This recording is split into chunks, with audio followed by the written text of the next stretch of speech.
because like ultimately the scope screenings is about access. It's about diversification.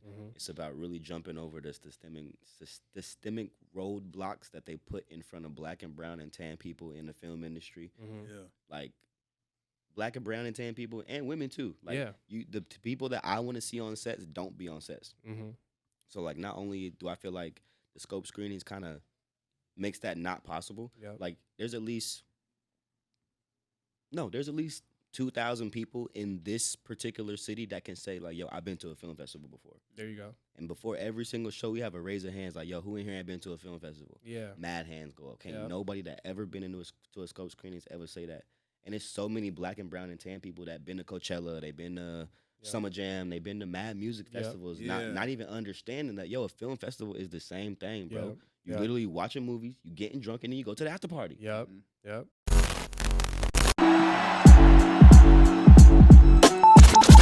Yo, what up? It's your boy Rubino. And this DJ in the building. And you listening to the UpNUp Podcast. Yeah. Wait, what are we doing? I don't know, just listen.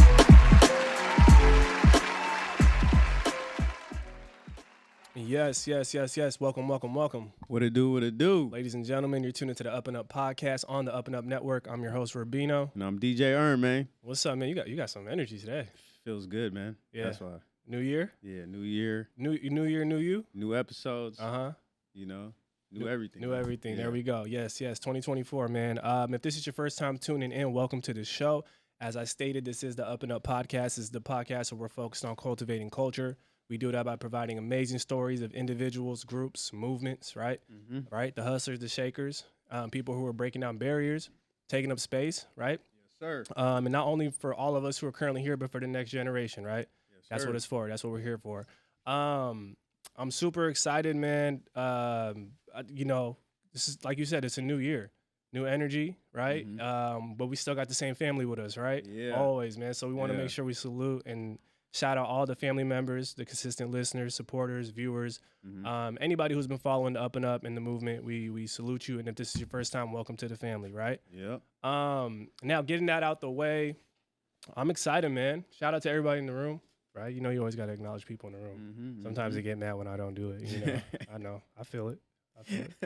But yeah, man, I'm super excited because, like I said, we bring people up here who've carved their own paths. You know what I mean? And they all have a journey. Everybody has a journey. Everybody has a story to tell. Everybody has a unique way in which they're going about making their mark in this world. And today's guest is a brother who I would say has definitely been relentlessly directing his own path through his own lens. But not only through his own lens, he's also using his community's lens as well as he pours back into it, right? Yeah. He's definitely someone who's keeping everything he's doing on the up and up, right? Always. To give a little more insight, today we're joined by the amazing force himself. He's a talented, award-winning artist, director, festival curator, community builder, and as well as the founder and owner of the amazing Lexscope Productions. And I want to stay on that community building aspect, right? I think that's super important when you're talking about people who do work, especially in the arts. He's also the creator of the uplifting and powerful underground film festival known as Scope Screenings, right? You could say Seattle's #1 underground film festival. That's what I heard. Yeah. That's what I heard. That's what they said. That's what the street said. You know what I'm saying? But what's most important about this platform and in Scope Screenings is they're providing a platform for young up-and-coming filmmakers, right, to display their art, to elevate their art and give themselves a chance to put themselves out there, right? Yeah. And I think that's super important, especially in the arts. You know, giving opportunities like that is something you always got to salute. And this brother's doing it along with his team. And yeah, man, I can go on, but you know, like I said, we're honored to finally connect with him, have him in the building today, learn more about his journey and the path he's on, the path he's blazing. So without further ado, let's just get straight to it. Our guest is none other than the man himself, Lexscope. Can we get a round of applause? Yeah. Give it up. Thank you. How you doing, brother? That was a really good intro, bro. Thank you.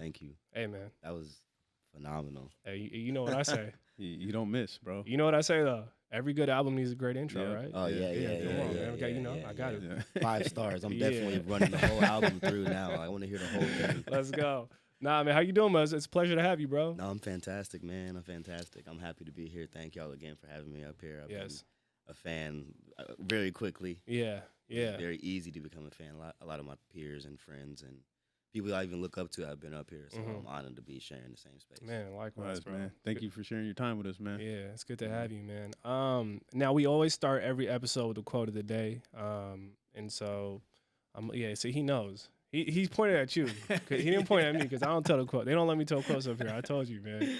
Yeah, man. Yeah, what you got for us, Erm? All right, so the quote of the day, I kind of had to paraphrase a little bit. But anyways, it's the quote is, "I wouldn't be frightened by whatever abilities I've been given. I'd be more frightened by procrastination and laziness." Yeah. That's a good one. Mm-hmm. That's a good one. Who's that quote by? Denzel. Yeah. And now you got to say it in Denzel's voice. Damn, I should have practiced that. So, yeah. but yeah, man. That's the quote. Can you run that back? Yeah. So the quote is, "I wouldn't be frightened by whatever abilities I'd been given. I'd be more frightened by procrastination and laziness." Scary. Yeah. How you feel about that quote?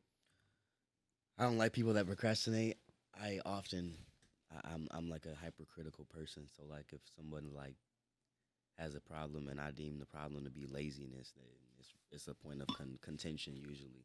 Hopefully in which to like motivate somebody to do something else. But like me and laziness I don't really like it. I don't want it around me. It's like a sickness to me. Like, I don't want that shit to rub on me. I feel you. I feel you, bro. I feel you. Yeah. It is contagious. Procrastination, that's different. That's different. But laziness, I don't got no place for it. I mean, there's times to like be like relaxing, but that's not being lazy. Though. Yeah. I'm not even getting at the lazy people like that. Yeah, like, I know. No, I feel you. It's weird because you don't want to seem like you're like attacking anyone or talking down on these someone. lazy people. Yeah, but it is something to point out though. Like I think of it like I just think I don't know if people are lazy. I just think they're uninspired. Yep. I think that's really what it boils down That's to. pretty much what it is. It's like the abilities are there. It's the other stuff that holds you back, really. Yeah. You know. That's real. Yeah. So, Okay. Yeah. Nice. That's a good quote, man. That's a Thank good you. quote. Well, staying on not quotes, but before we dive in, because you obviously these episodes are about your journey, right, and the path you've been on. But before we get into your journey, like I said, I'm excited because it's a new year. I feel like with a new year, it's just new energy. At the top of last year, I was my message and mantra was more about like high frequencies. I was just like, we got to be on high frequencies, So I just kind of want to see what was everybody's mantra for this year, like messaging for this year. What you got? Pay attention to the details. Yeah. I know me and you talked about that a while back, but like, the details, man, because that's the stuff that really matters. Sometimes people overlook those and they think it doesn't really matter, like the little stuff, like whatever it is, man, whether you're trying to save up more money or you're trying to, increase your health, go to the gym, whatever it is, it's like, oh, one day won't hurt, or like, it's only $5 or whatever, like, I might as well spend it, it's nothing, but it's like, those little details build, and over time, it turns to, it's like a snowball effect, so pay attention to the details and, like, perfect that. Yeah. I like that. Yeah, I would say my mantra for 2024 is play bigger. I would say, like, whatever you did last year, play bigger. Like, play bigger than you did last year. And it doesn't have to mean, like, you have to, like, play so much bigger than you did last year. But just understand, like, play bigger. And what I mean by that is don't shrink, Like, whether it's opportunities that come your way, they're supposed to come your way. Yeah. And you know what I mean? Like, and when you walk in rooms, you're supposed to be in certain rooms. And I think that's what I mean by play bigger. It has nothing to do with ego. It has nothing to do with arrogance or nothing. It's just a matter of reflection and understanding, okay, what have I done previously and how can I play bigger than what I've done? So it's kind of a you versus you type of mantra. So that's my message to anybody out there. Just let's play bigger for this year. Yes, sir. Yeah. What you got, Lex? I wish I would have had a little more time to think. But off the top of my head, I'm going to say based on where I am now, I'm in an era where I'm blessed and fortunate enough to be able to dream in real time. So, like, the stuff and the ideas that I have, I could really, like, I got the resources to make that really happen, like, for real tomorrow. Yeah. And that's just, like, a nice luxury thing when, like, your full-time job is creating stuff. So being able to actually bring those things to life at a high production quality value, like, I just want to be able to try to motivate others to also be able, you could dream in real time. Like, a lot of people dream, they daydream, they dream and they go to sleep and stuff like that. But, like, when you dream in real time, it's like more of a maybe like a gratification because you can see it, you can feel it, you can touch it. It exists already. It's not just an idea in your head. Yeah. And all of us probably had them times where we had an idea in our head and we didn't necessarily act on it. Next thing you know, somebody damn near famous probably like, yo, I was really just thinking that. Yep. It don't matter who was thinking it though. It don't matter who was thinking it. Yeah. You got to make it real. Yeah. That real time is real. I like that, bro. Yeah. Okay. Well, it seems like we're ready for 2024, man. Yeah, definitely. It's gonna be a fun year. It's gonna be a fun year, boy. Hell yeah. Well, yeah. Let's get into the journey, man. We normally want to kind of start off with kind of just early upbringing, man. Okay. Yeah. How did that start for you? North Carolina, right? Yeah. Yep. Born and raised in North Carolina. Matter of fact, because I'm so North Carolina, I brought a little present. Blow up a little present for us. Okay. I don't know if y'all be sipping like that. No, man. Oh yeah. What? Oh, yeah. Okay, cool. Yeah, they. I don't say this, but some people they say I'm like the mimosa poppy guy. Like mimosa poppy. Okay. But at the same time, it's just like it's light. It's not gonna get you too messed up. Yeah. You know what I'm saying? It's definitely celebratory. So. That being said, where I come from, we always bring a little something from. You can't show up to nobody's house empty-handed. I appreciate that. You know we appreciate that, man. Yeah. Real quick, man. Nothing even crazy, but just something. Yeah, it's cool. Something. Let's do it. I don't open them on camera no more because it just you never know. But if somebody over there would take care of this, that way it's not like interrupting the show or something like for that. Sure. Try to learn from my mistakes in the past, and it's been in my bag too. So please be careful with it. But I say that you can even do it on the balcony. Yeah. Born and raised in North Carolina. Both of my parents are like scholars. They got master's degrees from HBCUs. Like. That was the path I was supposed to be on, like for real. Obviously, that didn't necessarily happen, and here we are. And I'm thankful now because even my parents, like, they don't press it. They respect it. They like it. Yeah. I tried. They've seen it with their own eyes now. It's not like a pipe dream no more. Yeah. I'm trying to think of like something good from like North Carolina growing up. Maybe like I don't know, all the stuff I did then I still do now. Like art. Skateboarding, even when it wasn't necessarily like a popular cool thing back then. Drawing on myself. Yeah. And when I didn't have tattoos. Yeah. Like, I kind of like didn't always know. Yeah. Like it was like, yo, you're gonna do something art related. Yeah. Back then I thought it was gonna be like drawing and graphic design though. Got you. Originally. Okay. So I guess when you were young, like, when you were like drawing and doing all that stuff, where did you pretty much get like inspiration from when you were a kid? Like yeah. Let's see. Probably anime. I hate to say that because I'm not like super anime guy, but like in the early like Dragon Ball Z, like the base level animes. Because like I'm very surface level nerd, very surface level gamer. Like the amount of games and anime and stuff I watch like coming up, that's like almost the extent of my knowledge. Yeah. Like, I could probably dive deep, but then as soon as they'll lose me quick. The real anime guy, you would lose me like within. I could probably hang for like maybe 2-3 sentences, but as soon as it get to like a paragraph, I'm out. So it was definitely like I would trace the animes and I would make my own Pokemon cards and Yu-Gi-Oh cards. Stuff like that, and then I was a skater, so we did the skateboarding videos, and then eventually one of the rap homies that knew I was a skater, that those worlds kind of combined a little bit. And ultimately, I only have 2 cups. Cool. I'm down to share. Let me go. Yeah. Long story less long, all that led into finding like what my purpose was, because I thought I was going to be a graphic designer, you know what I'm saying, like doing anime novels. I don't even know. I just thought I was going to be drawing forever. Yeah, I feel you. Thank you. I even remember that, bro. Like, even when I was in school, Dragon Ball Z, Pokemon cards, Yu-Gi-Oh, it took us by storm, bro. So. Wait, how old are y'all? I'm 32. Oh, word. Yeah. As well. 32 as well. We was in the mix, bro. Yeah, I just turned 30. I just turned 30 like in August. Yeah. My birthday's in August too, Happy man. To be, oh yeah. Yes, sir. You know what's going on. Take some of that too for sure. Yeah. If there's any cups left for my brother. I think we're out. So it's all good. Ain't tripping. Yeah. Now I want to stay on that though. I want to stay on like North Carolina early upbringing. I think it's important to kind of go back, and I'm curious about like how was your environment out there? right? Because I think it's considered the South, and I think I'm not sure how prevalent the arts was out there. Like, what was it like growing up and like? That's a good question. Yeah, I'm just curious about that. So, am I good? Okay, I just want to make sure I don't want to. So I would say, without necessarily saying it's not like a place that I still don't love and respect and have a crazy amount of love for. It was definitely a lack of arts. Like, a lot of people like feel like they can relate to me nowadays when I be like, oh, I'm a director, and they be like, oh, like I took a like something simple as like, oh, I took a photography or a video class in high school. Yeah. And like, I never did that.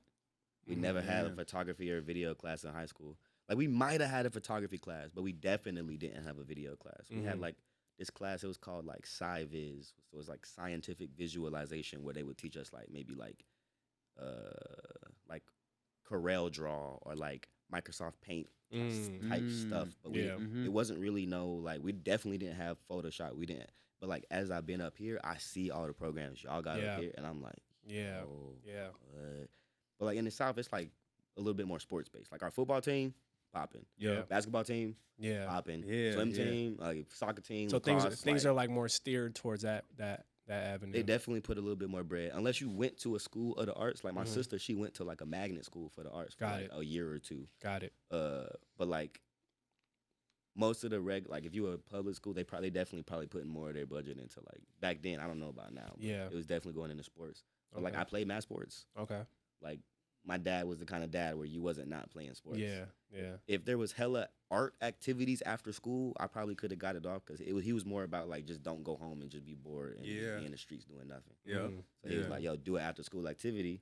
Cause low key, by the time you get done with that activity, I'm gonna be off work. Yep. Yeah. Low key, that's what I would probably think if I'm a fucking parent or whatever. Yeah. I hear you. That's on here. I hear. Yeah, you're good. You're good. I'm also curious too, bro. Because I would say you describe yourself as like multi-hyphenated, right? Absolutely. I mean, doing multiple different mediums.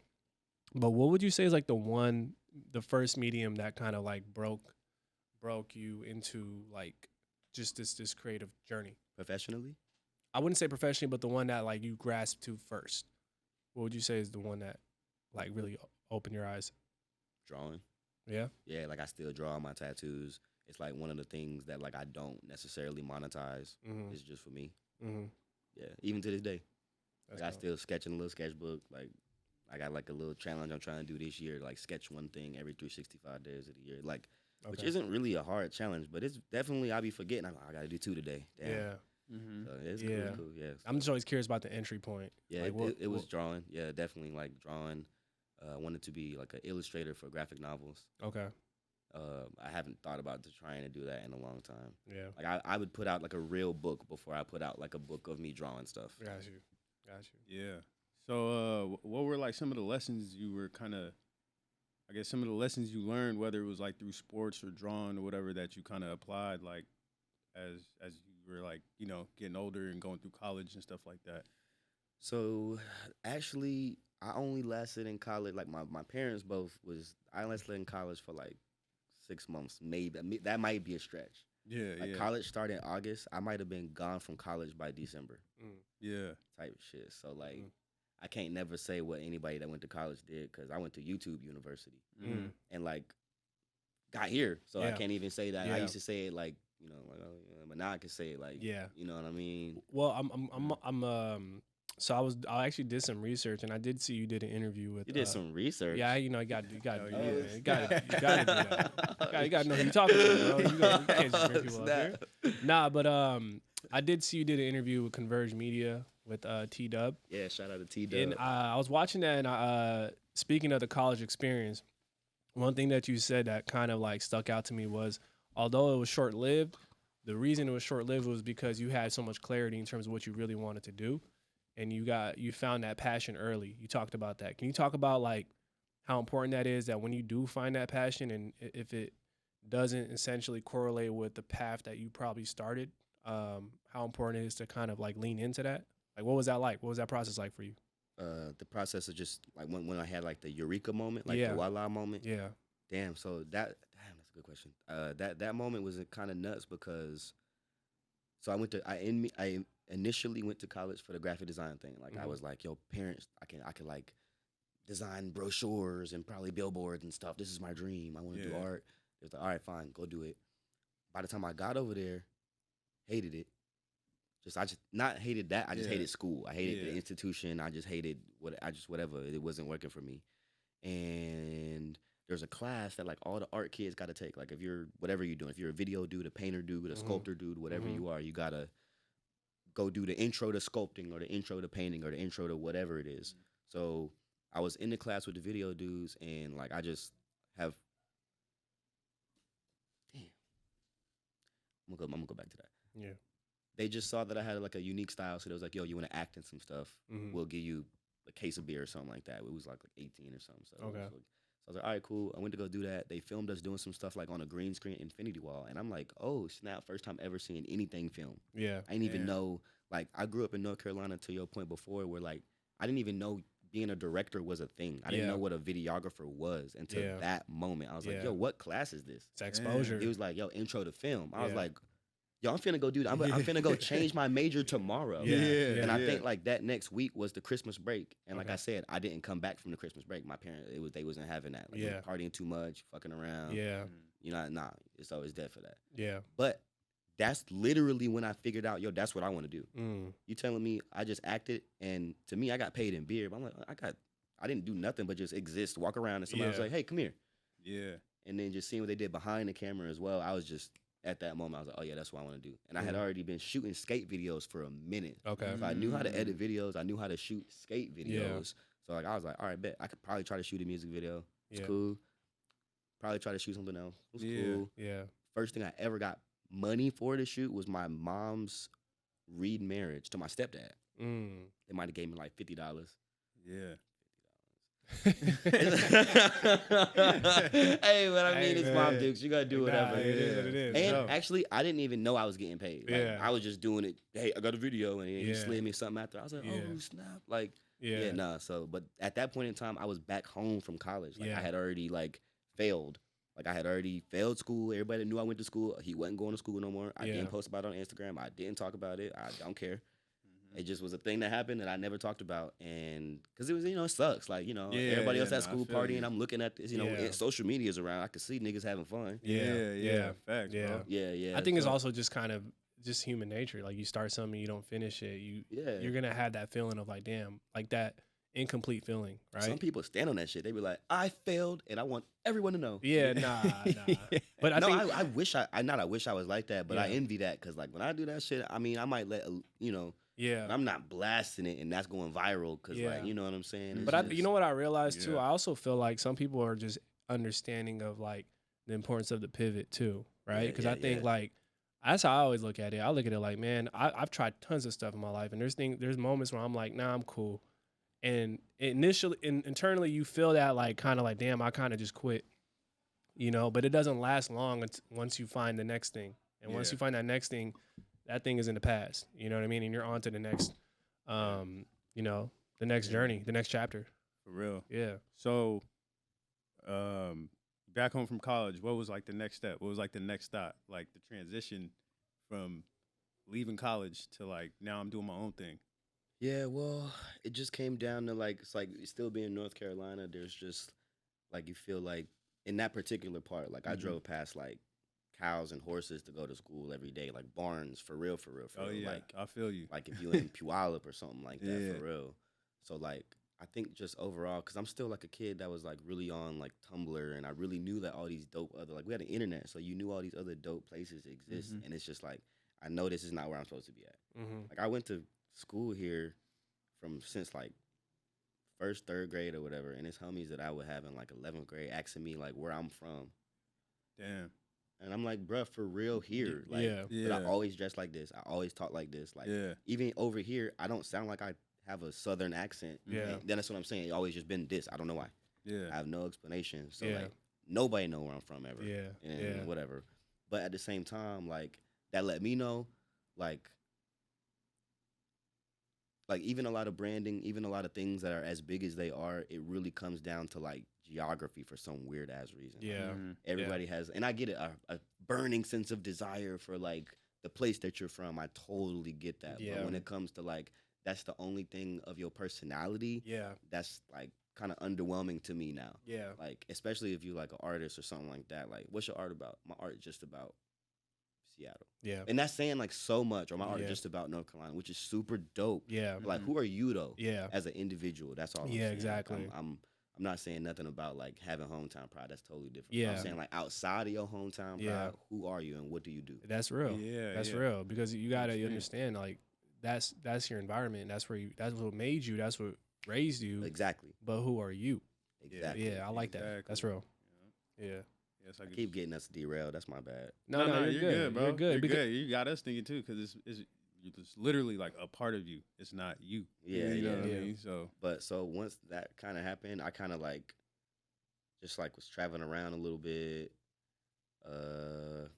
Like I got a lot of friends in a lot of different places as well, so it's easy. Like if I got a friend over there and I can stay over there for like a week, 2 weeks, 3 weeks. Yeah. Make some stuff shake, shoot some videos over there. I'll just go chill somewhere. Yeah. Like as of lately, I have blessed enough to have enough opportunities where I kind of like have to be in Seattle a little bit more now. That's just good. Based off like having to physically be here. Yeah. But like in times like this where we don't have the screenings, it's easy for me to be gone and back out. And I like that. I like it. I can go to AZ and just work over there for like 3 weeks out of an Airbnb or something like that. That's that freedom though. Yeah. That's that freedom, it is, man. Yeah. Priceless, bro. Yeah. It's luxury. I do understand it's a luxury as well too. Like, yeah, I'm curious too, man. Like I like how Erm dived into kind of like, okay, I made my pivot and there is a road of uncertainty ahead, but I'm like passionate and I'm working. I'm going for it. I'm always curious, and I think this can be helpful for people who are listening and watching who are passionate about what they do. But like for you, when did it go from passion to profession? Like what was that switch? Because I feel like everybody has that moment when like you're good at what you do, you're passionate about it, but then there's like a switch when it goes from, okay, this is no longer just a passion. Like there's some professional elements that exist now. Like can you recall that? Let me see. Sometimes I still do passion projects though, so it really do feel like sometimes it still is that. Like some of the stuff me and Rip run around doing, we not necessarily getting like compensation right this moment, but that's monetary. Yeah, like, it'll something will shake or some connection was made and we'll catch some racks later on, like a year from now. Yeah, off a passion project that somebody saw and was like, yeah, we want that, but for us. Yeah, like, we wasn't thinking about that. That wasn't the objective. That wasn't nothing that we was trying to do. Yeah, and then that's when it turned to perfect. So I think it still goes back and forth. Yeah, it really, and that's like that's a luxury. I think, but it does still go back and forth. Yeah, for me. Because I guess what I was really more so getting at was like that moment when you felt like, okay, like I've arrived, like I'm on the right path. I made the right decision. Mm-hmm. You know what I mean? I feel like everybody has that moment. Like, I mean, sometimes I feel like I still don't know. Yeah, don't know what I'm doing, but like it's like I feel like my purpose has slowly changed with age. Like I did not think 5 years ago I would have a film festival. That's real. Like I never once thought that would have been a thing. That wasn't in my 5-year plan. I never once thought like I'm gonna have a most popping film festival in Seattle. Yeah, like, never was like I can't say that. Yeah, that's facetious. Because that wasn't that happened on accident. Yeah, you're not LeBron. LeBron would do that. That's what I'm. Hey, right? I wish. Once I start getting some more money, you never know. Like, all these old pies, everybody gonna go look at and be like, he didn't say that. He changed. The receipts, man. Yeah, no. But I like the receipts though. It's like history, like you were saying. for sure. But I think I will for sure say like, just having the ability to be able to be an all-time artist and like really say that like with confidence and not necessarily say I'm a struggling or a surviving artist. I'm a thriving artist. Yeah, I think that's really important to say, and that's when that's the moment. That's the switch. That was the switch. Yeah, because there was a lot of times, and even still sometimes shit gets slow, whatever. But I think whenever it came to the point where like I could just put my hands behind my head in a little crib in my little apartment, my little car, little joint, whatever, little champagne, and just like be like, oh snap, like me 5 years ago, this would have been a dream come true. Yep. Even if like for me, I got like this something wrong with me where like nothing's ever good enough, but like I stop and think like, yo, 5 years ago, bro, you literally just wanted to shoot videos and have your own crib in Seattle downtown. For real. That's the power of manifesting. So like now I'm like, I want more, blah, blah, blah. I'm like, bruh. Yeah. You literally are living your dreams from little you, like when you was 25, which is not that long ago, bruh. So like chill out. Yeah. Like just embrace it, chill, like, you know what I'm saying? Like be grateful, of course. Yeah. And just like that's when it was. When I'm like, okay, cool. I could like take a day or two off. I don't gotta like work every single day. Like, yeah. Well, that's important though. That's part of the reflection part, because it's like you put things in perspective. Like that, I feel like that's how you harness your ambition. Because you're like what you're talking about. I feel like everybody goes through that. Yeah. It's like nothing's ever good enough. You like you can't rest on what you've done. You know what I mean? You're always looking at what's the next thing. What's the next thing? But I think sometimes that can be toxic too. When you're not, you're so fixated on what's next that you're not even appreciating what you've done, and how hard you've worked to get yourself to where you're at. So it is a kind of a back and forth, like a reflection. Yeah, I like that. No doubt, bro. So I know you said like 5 years ago, you're probably, you're just like, damn, I couldn't even really imagine this right now. But I guess what steps did you take though to kind of build your own film festival and all that? To be honest, it's really just relationships. Like, without me having the relationships I had, scope screenings would be impossible. Yeah. And there's a couple folk that have tried to like do similar kind of things, and it's like, shout out to them first of all. It's very, very difficult to throw a film festival at all whatsoever. Yeah, definitely. Especially when like the first year we did it once a month. This last year we did it every other month. So like anybody that could do it one time, I tip my hat to you. It's not like, yeah, don't do that. I'm just the only person that can have a film festival. Like that's whack. That's whack. Yeah. But I feel you. What I do say is the reason that ours is the way it is and it's continuous and it's not going nowhere is because of like everybody that's down to trust me to like one put like a lot of people look at it and they're like, oh, my film is next to this film. It still comes down to like, yo, it's a curated line of like really high production value, high quality. Yeah. Like the artistry, these people like really give a fuck about their art. Yeah. And, like that's like the number one way to get into the festival. Yeah. Like that's the number one thing I gotta see. Like it don't matter about like we don't have iPhone films in there. I don't necessarily like that. That's not my favorite thing. Yeah. But we have had one in there before. So I say that to say it's not about like your cameras or whatever. It's about like, do you give a fuck about the art? Do you care about this? What's your message? Anything could get in there. Like for real, we had stuff from France, Germany, Texas. We had stuff from all different types of communities, backgrounds, walks of life. So for those listening and watching who are like, what the hell is he talking about, right? What is this? What is the Scope Screenings Film Festival? Like, how would you describe it for the like someone who wants to come to the next one? Because I know there's new ones coming. Okay, so what the Scope Screenings initially was a film showcase. It was a film showcase for artists, creators, directors, producers to be able to show their work in front of a live audience or a crowd. I've been shooting videos for 10 years. The first 5 years of that shooting, I'm pretty sure I didn't have anything filmed on a big screen in front of the homies. There was no, unless it's like a traditional film festival, which I don't know how much I know about traditional film festivals, but even to submit to probably 80% of festivals, it's at least like $20 minimum, $50, $100, $200, and that's just the more prestigious the festival, obviously the higher that ticket goes. Gotcha. So initially, I was over that. Like Sif, they wasn't trying to rock with us. Tacoma Film Festival, they wasn't rock with us. I could do some like influencer stuff for them. I could do this and this and that, but it just wasn't really enough. Like I could work with them behind the scenes, but it just didn't really make sense because I know so many people that shoot videos. I know so many people that do dope content, short form content that only get seen on the phone. So long story less long, we changed the formula up after the first screening. By the time we did the third one, I reached out to like 10 different directors that I knew personally. Either we was on sets together or, we just got a mutual respect for each other, or we're like coworkers. So a lot of these people, like we really, if a dope video come out, it's like rappers. Yeah. Who comment on the rappers' raps? Yeah. Rappers. Yeah. Who comment on the directors directing stuff? Other video people. So it's like people that I genuinely talk to on the internet, like more than I would talk to just somebody just hitting me for whatever. Yeah. Because like we got a general rapport. Yep. And next thing you know, that was the formula. That was like the way to keep it going.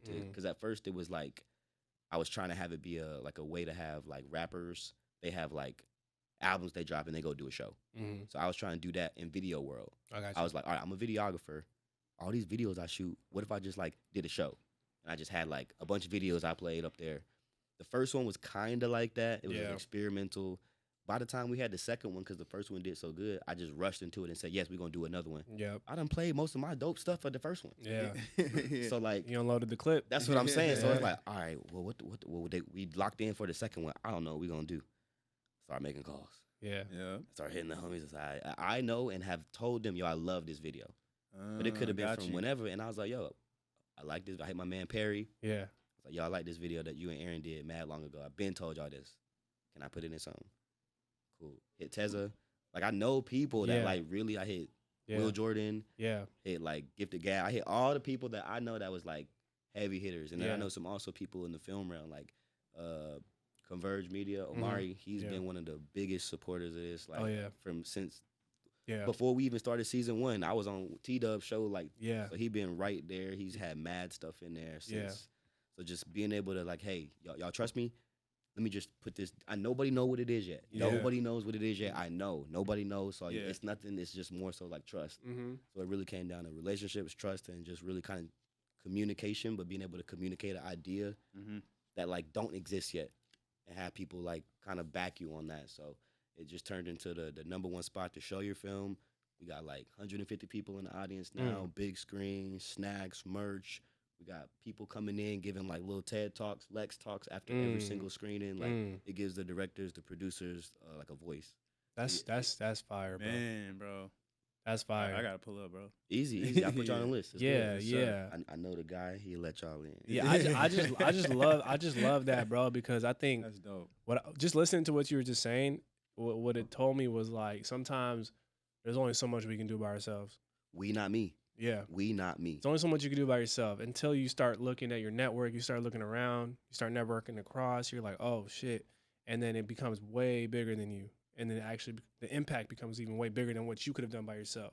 10 times. I could never, if it wasn't for Scope screenings, I guarantee you I wouldn't even be up here. I would just be another dude shooting videos and being very passionate and being very good at that. But like my goal ain't to be the best director in Seattle or the best director nowhere. I ain't trying to be the best nothing. That's whack. Yeah. To me.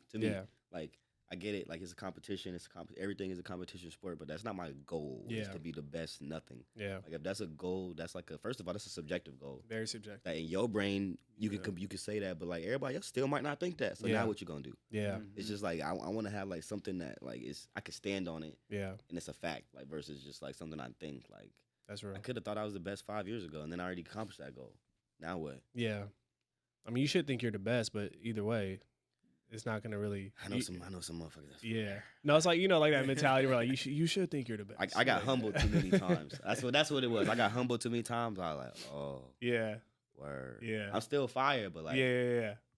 There you go. Over there. I can be better. Yeah, I could do. You can always be better. You should feel like the best, but you should know you can always get better. I say that iron sharpens iron. Yes. We could both be iron. Yes. I'm trying to get sharper. I like that. I'm also curious too, bro. So even when we were talking the other day, you said 10 years. When you say 10 years, I don't think people really understand what 10 years is. Like 10 years of anything is a lot of reps, right? Yeah. And for the creatives out there, I just kind of want to get your take on this, like the whole quantity versus quality. Because I think about that a lot. And I'm like, quantity is important, right? It may not be the best quality, but enough quantity will eventually get you to a place of better quality, right? So can you just talk about like the amount of reps and why that's important for creatives to just put your shit out and keep going? Yeah. I'd like to think that I like to, and this is just me, not from the outside looking in, but I feel like I have the privilege of having like the best of both worlds in that sense. Like I happen to be able to have a very high quality, but also I do have a very high output of content as well. Yeah. Which most people, it's just not really feasible for you to even do that. Yeah. Nobody. I don't want nobody to ever look at what I do and be like, oh, I'm trying to do that. Like it's really, really insane. And it's not for everybody. And it's really hard to do unless you've been doing this for 10 years. Yeah. So like I think in saying that, find realistic goals for yourself. You could like stretch to whatever you want to stretch, but don't compare it. Don't use a person as like as a milestone marker. Like If you want to put out 5 videos a day, do that because you want to put out 5 videos a day. Yeah. That sounds like nuts, but like you gotta think, do you really want to do that? Yeah. Like we got a creator course coming out at the top of March. Okay. And like the first page of that creator course is literally, yo, is this for you? Yeah. Do you like putting your face in the camera? Mm-hmm. Do you like putting yourself out onto the internet, into the world? Yeah. If the answer to those questions is no, yo, this might not be for you, and that's okay. Yeah. That's not the only way to content create, but that's what you need to go into it from the start knowing, though. Yeah. That's just what I think in a little guide that I got, you know. That makes sense. That makes sense. No, I mean it's really you gotta have a self check. Yeah. Self inventory check. You know what I mean? Because the reason I even brought that up was because people overthink a lot, you know, when they're creating, and I think that's what I was getting at more so. Like, like don't think, but create, put it out. You know, because like you said, it's 10 years, but I'm sure like early in that journey, everything you put out wasn't hitting, but you still had to keep creating. Facts. Right? And we know that. Like we've been putting out episodes, and it's like you just have to keep creating. Quantity leads to quality. That's kind of how I see it. Full disclosure, some stuff I put out still doesn't hit. Yeah, no, but that's the whole point. You know what I mean? Like even Drake dropped it album. Everybody's talking about it like it wasn't a hit. You know? Like, yo, but as soon as everybody's talking about it, that's all that matters. It's up. Yeah. Even if you hate it or love it. Yeah. If it's in your mouth, it's up for me. Yeah. I won. But for him, he's like, well, I created it and I put it out, and that was my goal. You know what I mean? Yeah. You see what I'm saying? So I just think for creators out there, I guess it's like just keep creating, keep putting it out. You know what I mean? Yeah. It's not going to be perfect because perfect don't exist. Yeah. The idea of perfection in itself is the death of creativity. It's not a thing. To me, that's just my humble opinion. I know I say I have a very definitive tone when I speak on things, but like that's just what I think. And I really think that like, I think ultimately if it comes back to dreaming in real time. Like if I can think it, I can create it. Yeah. If I can think it, I can do it. If I believe I can do it, the word can't is not necessarily in my vocabulary other than me just saying it right now. Yeah. Right. Yeah. So like that's just, and honestly, that's just like what my dad like beat into me growing up. Like, yo, be a leader. Like if I were to be in school and I was like smoking cigarettes or something like that, I wouldn't get in trouble for smoking a cigarette. I would get in trouble if it wasn't my idea to smoke the cigarette. Like you were following someone else. Exactly. Yeah, so it literally got beat into me to like, yo, do not be a follower. Do whatever you want to do, and if it's what you want to do, continue to do it. I think that's the number one thing I would say to anybody creating anything, like just make sure you want to do it. Yeah, because then you're not gonna have to like make yourself do it. Yeah, like the late nights where I'm editing videos and I'm not getting paid hella, I'm not like, oh, I just want to do this so bad. Like, nah, I want to see how this video come out, bro. Exactly. Like, I want to get that validation for like, oh, that video dope, bro. Like, yeah, you're invested in it. Yeah, that's what I'm saying. Yeah, man, that's dope, man. I also want to ask you, like, what's your approach when you're gonna like create content or make a video, or like how do you approach that process? That's a great question that will be answered in the Lexscope Declassified Content Survival Guide. Got you. But it is really like it's like a layered question as far as like the content. But for me, I will say like the way that we do it is it's formulaic, but it's more to the point where like I've been knowing Ripper for 5 years, so we know how each other work. Gotcha. That's really the easiest way that we can do things and make content. If you don't have that, it's a little bit more difficult. But that don't just come from like, I'm going to put an ad out for a guy that we can just, have a rapport for 5 years and we can work well together. You got to really build that. So that's really the thing I would say for the creativity. That's how I approach it. As a director, because directing is literally the most collaborative art form. Like you, for music, you could record a song, make the beat, put it out on Spotify, Apple Music, all of that stuff from your room. You ain't got to talk to nobody. Yeah, facts. That's You ain't got to hit nobody. Filmmaking, you have to talk to somebody. Oh, you need a lot of people. You need a lot of people. If it's good, you got to talk to at least 10 people, 20 people. Like, you see the Marvel credits, sometimes they got, this is just the Scandinavia section. This is just the Canada section. Real. This is just Australia. Like, it's mad different places, all interconnected because that one director or they all put them together. So having to do that, like, you don't get to, like, not talk to people or not connect with people is like the number one resource to any kind of creation.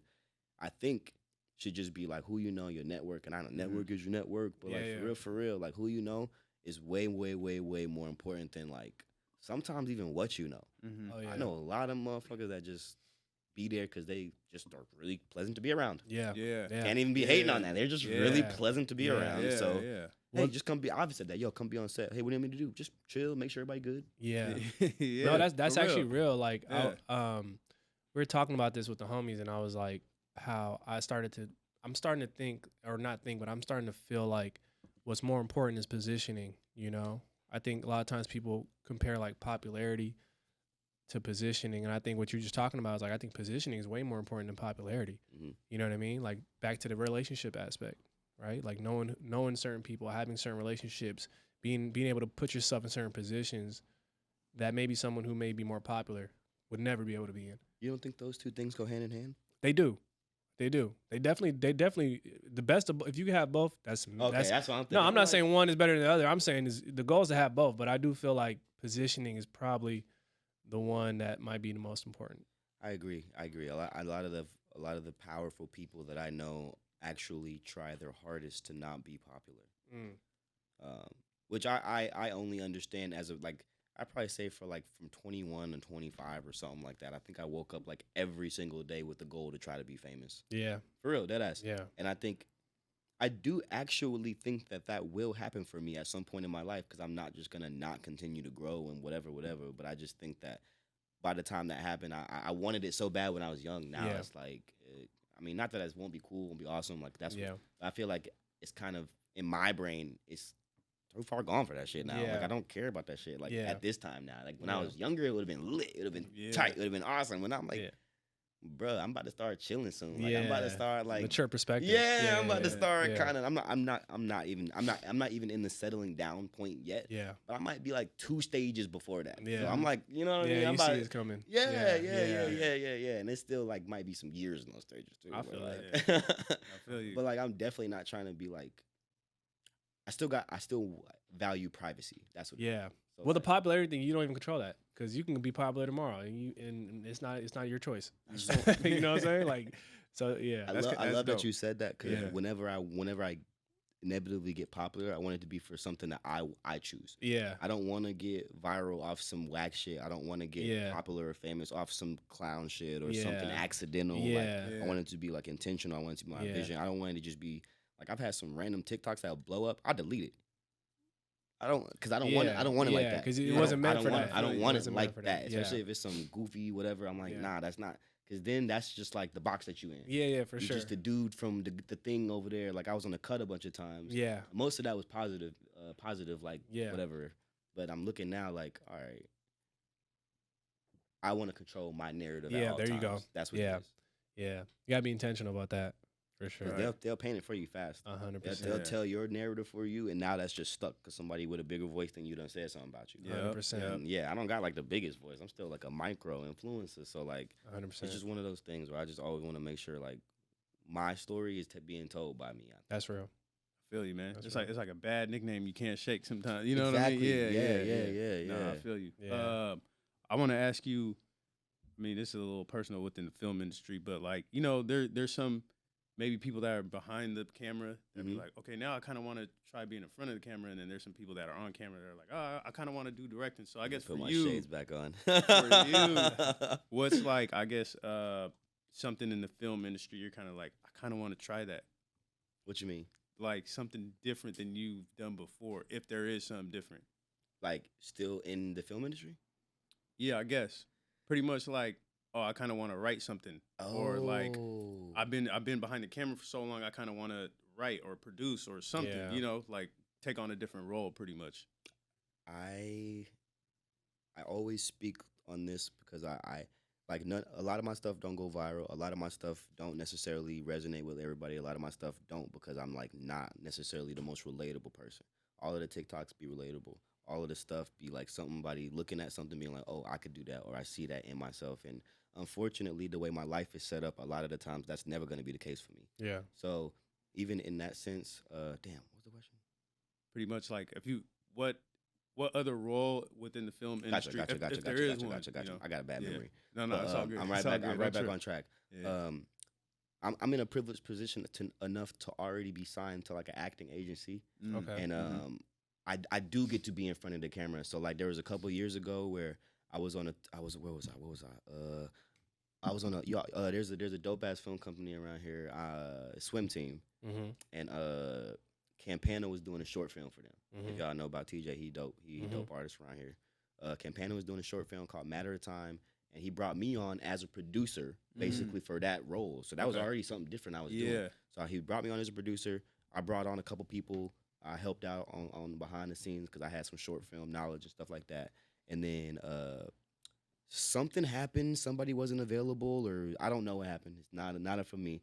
But I ended up being there for the table read. And if you know what a table read in film is, that's where everybody run over the lines, and it's like before we even get the cameras on, we all sitting at the table reading our lines together, going over the script, acting it out, talking it out. So I'm at the table read. Turns out I was all right at the table read. So they was like, "Hey, bro, you want this part?" Next thing you know, that part in that movie, we went to Atlanta, won an award, and I got signed to an acting agency off of that. Wow. Damn. So like now I really be in like low key, I be in like commercials and stuff like through the agency that I'm not necessarily posting on my stuff because it's not necessary. But like you could be like finding me on all kind of stuff. Like I'd be like one of the biggest stock photo stuff in like the cannabis industry. Got you. Where I can't really post nothing about that. But it's like all of the other realms that I wanted to try already in film, I already really like am actively really doing it like that. Yeah. So there ain't nothing I'm like scared to do at this point because everything I try to do, not only like is it like, yo, I'm gonna go try to act like, nah, bro, on wax though.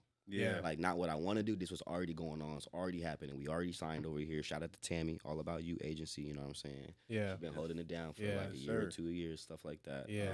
Well, I think also it's just important to lean in to those things. Just go. Yeah. Because I think sometimes you can back to overthinking. Sometimes you're like, well, this is what I do. I don't do that, so I'm not gonna do that. As opposed to like, nah, let me go and try that. You know what I mean? Yeah. I mean, even as a kid, man, I was making like weird YouTube videos wearing capes. So like, I'm not shy to be on camera. Yeah. And that's like in the creator book, I'm saying like, because I know that about myself and my personality, this is a potential thing that could work for me. I am not shy to be on camera. Yeah. And I edit. So if I do something derpy on camera, I'm gonna edit it out. Yeah. It never happened. Yeah.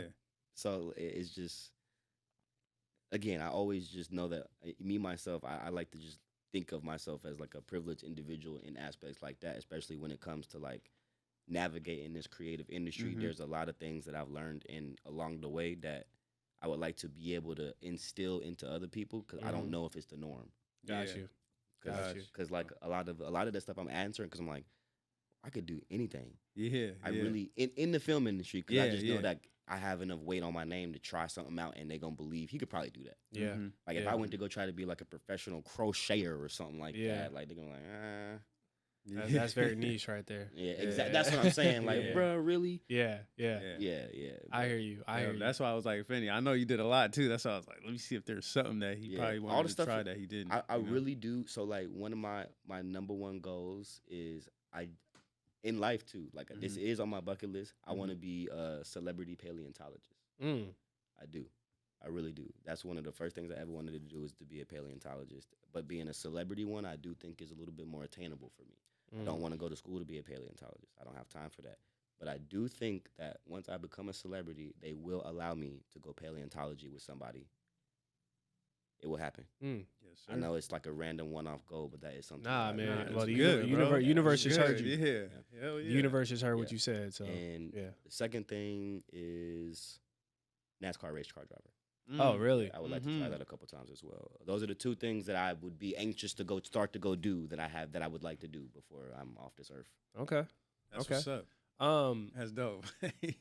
Not in the film. We're not in the film. Those are two things though, for sure. We'll film you driving NASCAR. There you go. Bet. Kill two birds with one stone. You gonna be in the car with me? Yeah. I'll be in the pit. Not in the car. You don't trust me. I'll change your tires, bro. I got you. Bro, I'm from North Carolina. That's where NASCAR started. I got you. No, that's for real. I didn't even know that. Yeah, bro. I got a champagne line that's coming out. It's based on the whole, like, NASCAR started because of bootlegging alcohol in North Carolina, for real. Like, wow. Driving faster than the police trying to get away because we stealing alcohol, doing what we want to do. That's crazy. Damn. Look it up. History lesson right them there. white folks is crazy. I didn't even know that. Hey, North Carolina 336 holding it down. Okay. Shout out North Carolina for that, for man. sure. For real. For sure. We just learned we had a history lesson in NASCAR. I'm gonna look at NASCAR a little differently now. Hey, you already should though. It's like a pretty questionable sport at times. Like, it's not for us at times. No. But Lewis Hamilton been holding it down for us. If y'all know who he is. Yeah, Lewis Hamilton been holding it the fuck down. For sure. Doing everything that we're not supposed to do over there. I love it. Yeah, definitely. I did want to go back to the scope screenings briefly because in what you're doing, I think it's super powerful, bro. And I think I'm curious, like when someone's put something together like that and provides a platform for the community, right? For those who would never have had an opportunity. Do you feel a sense of responsibility to like take it to new levels, and like how do you accept that? Like I don't know, how is that transition? Because it went from like obviously it went from like this is my thing, and then now it becomes this bigger thing that's bigger than you. Yeah. Like how does that transition work for you? I don't think I have felt the effects of it yet. Yeah. Honestly, yeah, nah. Like I never even thought about that before. Like I definitely I feel like I have a responsibility to uplift, to inspire, to motivate. But I think as far as like the screenings, like other than the fact that the theater is almost too small for the capacity that we have now, I wouldn't even change the venue.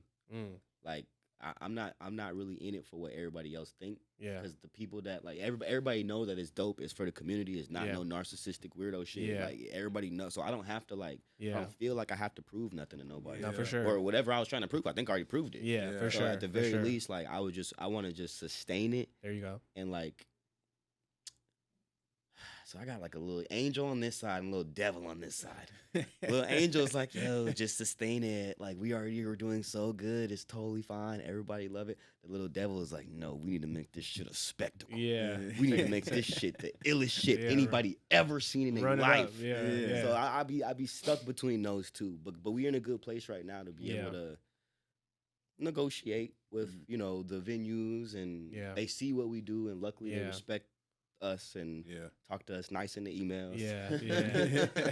I just say that because you know, speaking of the angel and the devil, I think sometimes if you look at it from a lens of impact, you know, I think the bigger the better, right? Because it provides more opportunity for more people, for more filmmakers. You know what I'm saying? Well, I look at my idols too, like I'm really Seattle Spike Lee. There you go. And like everything he do is like a spectacle, like for real. Like. But I mean, these are directors. Of course, they're dramatic. Yeah. Like, what do we talk? Like, these literally, like, of course, they're the bigger than life people. Yeah. It's not. It shouldn't even be a surprise. Yeah. So like, I feel like I do maybe sometimes feel like I have a responsibility to kind of lean into that a little bit more, and like, nobody's expecting me to pull up a regular. So if I pull up a regular, I feel like they're like, oh. Yeah. Well, damn, that's not. Oh. Well, because I think you have the essence of it already down pat. Right, in terms of what the essence of it and what it's meant to do. And I think when you keep that at the forefront, again, like you don't know how big it is going to become based on how many people want to gravitate towards it, right? Yeah. So I just see, because when I see things, I try to look at like the value. I'm like, man, this is super valuable, and I just know when there's value. I'm so happy that you see that. When there's value, bro, I don't care what it is, it's bound to grow, and people want to be a part of things that are valuable. So I'm excited to see it continue to grow, for sure. Yeah, I just want more people to... Because, like, ultimately, the scope screenings is about access. It's about diversification. It's about really jumping over the systemic roadblocks that they put in front of black and brown and tan people in the film industry. Like, black and brown and tan people, and women, too. Like, the people that I want to see on sets don't be on sets. So, like, not only do I feel like the scope screenings kind of makes that not possible, like, there's at least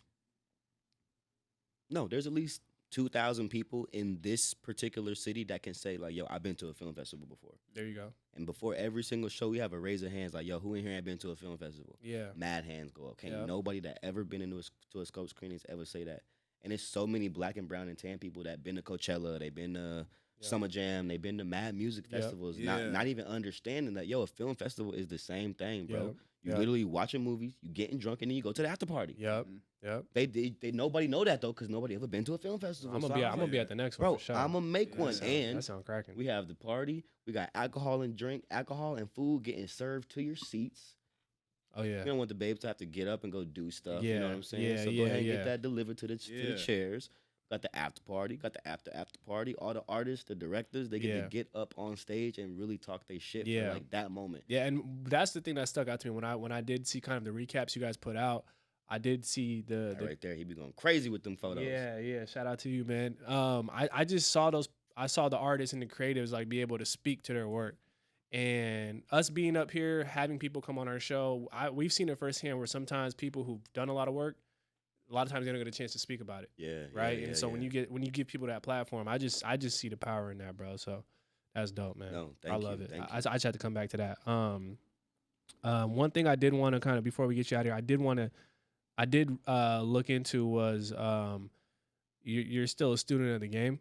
You mentioned how you are now working with FilmWorks, yes, right? Washington FilmWorks. Yeah. Can you talk a little bit about that? And in talking about that, can you just talk about the whole sharpening your sword and just continuously wanting to learn? Yeah, that's what it sounds like you're trying to do with that. Yeah. So Washington FilmWorks. Damn. All right. So this pretty much all happened because of John Saul. John. Yeah. He me and him did a Don't Make It Weird collab. This hat is actually from that collab we did with Paradise Ave. And Harry and them over there. He brought in Amy Lillard, who is the big boss honcho of Washington FilmWorks. Shout out to Amy. Mm-hmm. And she's seen the screening. She's seen what it was. Hopefully, she's seen everything that you've been saying and just about the value and just like the importance of it. Yeah. And she said, yo, this is like the illest grassroots festival I have ever seen in my life. I didn't even know what grassroots was. I had to go Google it after our convo. I never heard that. Never heard that word before. Yeah. So I'm like, word, compliment. Yeah. I'm like, what's she calling me? What the fuck? But no. So she runs she's the head honcho over there. Yeah. I just, again, I'm in a fortunate, blessed enough place. I don't know, for whatever the stars aligned, that organization took a liking to me. They flew me over for a day trip to talk on behalf of the Above the Line program in Spokane at the industry update for like the whole film industry in Washington. Okay. So like me, I'm just on this camera, just like, hey, I'm the token. I'm just kidding. But I did I learned a lot just from being around them folks, because they are like the film industry in Washington. Yep. Like anything that has ever gotten made, they fund it. Yep. Like just a quick, I don't even be name dropping, but when it comes to this is just like so many levels beyond all of the crab in the barrel shit we talking about down here type shit. Yeah. Like the lady that really, really stepped foot in the screenings and put all this in motion. Yeah. She did the marketing for American Psycho, Blair Witch Project. Like her brother is Shaggy from Scooby-Doo. Like, oh, wow. That's what I'm saying. Like, they're really tapped in, bro, for real. So it's just like, and I don't be like really looking at the DMs like that, but like once I realized like who they were and what their organization was, I looked at the DMs. There was somebody, Deontay from over there. He was hitting me like, "Hey, bro, it's this program. You should sign up for it. Hey, bro, it's this program. You should sign up for it." But I'm like, bro, I ain't trying to sign up for I ain't trying to do no paperwork. Yeah. Whatever. I still didn't. Like, luckily I have people around me that give a fuck about me, like a team that's down to like really be on the phone with me, like asking me the questions on the questionnaire so she could type them in and whatever. Because I really just, I don't know what it is. Something about paperwork. I just don't like paperwork, bro. Yeah. Like, I'll pay somebody to do some paperwork so fast. I know that's one of my toxic traits. Yeah. Like, email's cool, but paperwork, I don't know, bro. Something about it. I hear you. But all of that paperwork went through, and I'm like, damn, I'm so thankful that she did that paperwork, because I got accepted to like basically. Have y'all heard of the Sundance Institute? I heard of Sundance. Familiar with Sundance, but that's right? Just happened basically. Oh, okay. Or it's happening right now. Yeah. Or just happening. But so basically, Sundance Institute is basically that festival has like money allotted for basically like a film college, pretty much. It's like a film college where they come and nurture you. It's like an incubation. They make sure your shit's dope. They teach you how to do everything. They give you the grants. They give you the knowledge. They give you the resources. This is Washington's version of that. Got you. And they accepted, I think, like, I think 30 of us or something. Okay. There's like 30 black, brown, tan, like people that's supposed to be in there. Type shit. Yeah. Like, underrepresented community is what they call it. There you go. Yeah. It's like 30 of us in there. And this is like a streamlined fast track to like getting accepted to like another mentorship program type shit that's like 6 months down the line. Got you. So it's one of those things where like being tapped in with this is like really life changing. Got you. And it don't really feel like it. It don't really because like I just go to class. Yeah. Wednesdays and Saturdays, I just go to class on Zoom. Yeah. But like 6 months from now, yeah, a year from now, when like funding come in, resources come in, I'm gonna be like, that's what it was. Well, it's the positioning part, right? It's the slow burn. Yeah. It's the slow burn. So I just brought that up because I think it is important for people to know, like, man, there's so many resources out here, and on top of that, we don't know it all yet. There's so many people we haven't met yet. Yeah, like you said, there's so many people. There's so many things we haven't learned yet. There's so much information. Yeah, even you can't grow if you don't know. Exactly. So, I just brought that up because I think it's important for people to know, man. Even if you're successful or where you're currently at, there's always another level. There's always new things to learn. Bro, that was kind of the most eye-opening thing about working with them folk over there is like, I'm happy where I'm at. I'm cool with everything, all the resources I got. But once I realized like how many more levels it was to it, that, like people be talking to me about some film stuff. I'm like, bro, you don't even know.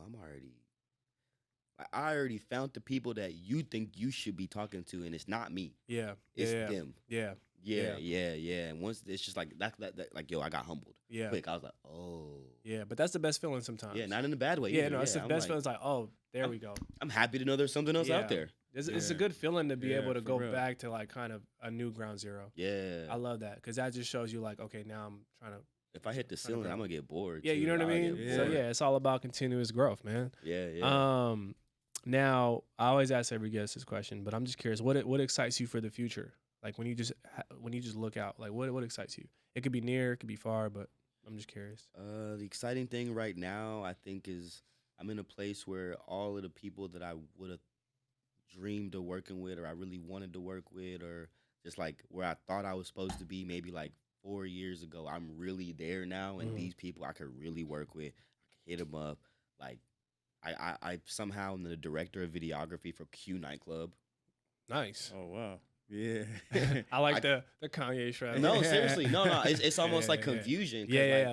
Like a year ago, even 6 months ago, I would have never thought I'm going to be the director of videography for Q, which is amazing. I'm blessed. I shout out to Q. It's the only club I go to. Yeah. I actually don't club at all. So that literally is the only club I go to. Yeah. And it's like, because I have opportunities like that, it's more so like, cool.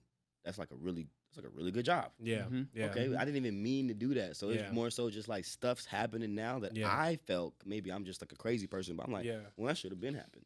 Yeah. Like for me, because I've been doing this for a long time. So I'm like, all right, bet. All the stuff that I thought, like I should have been working with a club. I should have been working with like shout out to Red Zone. They sent me some stuff. You know what I'm saying? Shout out to ETC, Reebok, shout out to ETC. PacSun, like all of them brands that I already been like, I should have been working. It really is happening now. Like, so I'm just excited that we in that era. Yep. Like the dream it in real time era. That's that we in that era. I love that. That's what's up, man. What about y'all? Man, I'm excited. I'm kind of in that. I'm with you on the dream and reality part. Yeah. And I'm excited for kind of the unknown. Like there's just the unknown. The unknown. Yeah. Nobody say that. Yeah. No, I am. I'm excited for the unknown. That's hard. Yeah, I am because I don't like things to be predictable.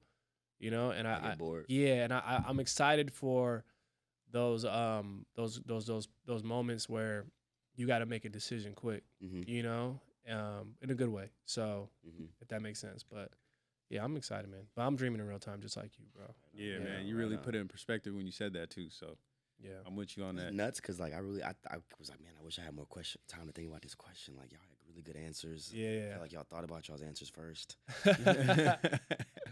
Nah.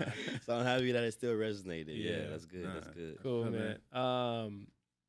I already get to that. I already know. Go ahead, man. So, how do people get in contact with you if they want to reach out? You know, work with you, whatever. Shoot, you can go to our website, lexscopefilms.com. We got a cute little inquiry thing where you can let us know your project and what you got going on, or if you're willing enough, if you're brave enough, you can just slide in my DM.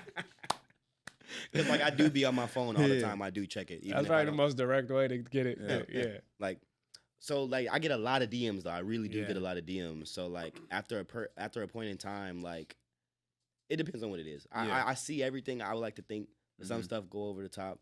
But if you really, really serious about your shit, send me an email. Yeah. Lexscope, just like it, because I'm on SEO. You can literally type in Lexscope on any platform ever. only motherfucker. Yeah, there you go. Yeah, that's just me. There you go. Optimize that. Optimize that search engine. There you go. It's just me. But Lexscope@gmail.com. Cause actually, that's how right when you emailed me, I might have emailed you back pretty quick versus like the DM. I went back and found it, and I'm my bad about that. Yeah, no, you're good. The DM was just as professional as the emails, which is important. I love email when it comes to scheduling. Fam, I check my email more than I check my text. Yeah. Girls are going, nah. Damn. Boom. Hey, you saw the fear in my eyes. You saw the fear. So moving on. All right. So yeah, we're gonna have to move on from that one. All right. So we always ask every guest this question before we cap things off, bro. So if you can, my brother, what's one word to describe what keeps you on the up and up, and why? One word that keeps me on the up and up, and why? One word. I feel like I'm on the spot. One word that keeps me on the up and up. I guess it would be anomaly. Yeah, anomaly. Anomaly is the word I'm gonna go with. And why? Yeah. It was either chameleon or anomaly, and chameleon's already a taken thing, so I'm gonna go with anomaly. Only because that's just what I want to look at myself as. I don't want to be like nobody else. I don't want to act like nobody else. I don't want to look like nobody else. I don't want to dress like nobody else. I just want to be me. Yeah. And I don't say that in like a facetious, like I'm so cool way. I say that just like that's genuinely how I was raised. Like, I think the age of individuality and individualism is coming to an abrupt halt. And I'm not about that. Like I think like we should champion the people that are still themselves. Because it's not that many left of us. That's real. Yeah.